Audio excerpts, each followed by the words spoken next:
ایک مرتبہ فرعون کے سامنے شیطان ظاہر ہوا اور اس نے فرعون سے پوچھا کہ تجھے کس خدا نے بنایا ہے اور تیرے اندر ایسا کون سا کمال ہے کہ تو اپنے آپ کو خدا سمجھ بیٹھا۔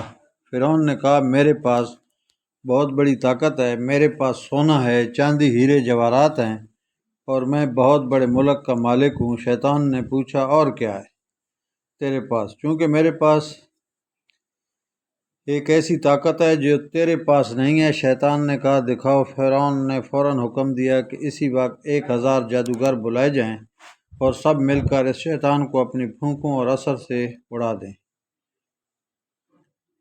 اور انہوں نے اپنا جادو دکھایا۔ شیطان کو بھی اللہ پاک نے علم دیا۔ شیطان نے ایک پھونک ماری جس سے سارے جادوگروں کے اثرات ختم ہو گئے۔ دوسری مرتبہ پھر 1000 جادوگروں نے اپنا جادو دکھایا۔ شیطان نے پھر ایک پھونک ماری اور جس سے ان کا اثر ختم ہوا۔ ان جادوگروں نے پھر ایک پھونک ماری اور ہنس کر کہنے لگا کہ تم اگر ایسے 1000 جادو بھی دکھاؤ تو میرا کچھ بگڑنے والا نہیں ہے، سب ہوا میں تحلیل ہو جائے گا۔ اے فرعون، یاد رکھ مجھے اللہ تعالیٰ نے ایسی چیز عطا فرمائی ہے، لیکن پھر بھی اللہ تعالیٰ نے مجھے اپنا معبود نہیں بنایا، مجھے اپنا فرما بردار بندہ ماننے سے انکار کر دیا، اور تو خدا کا نافرمان ہے، تو رب کیسے ہو سکتا ہے؟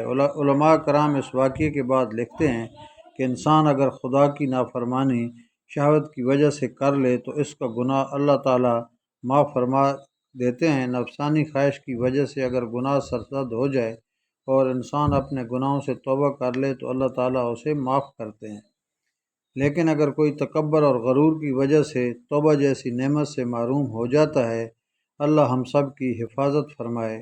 آمین ثم آمین۔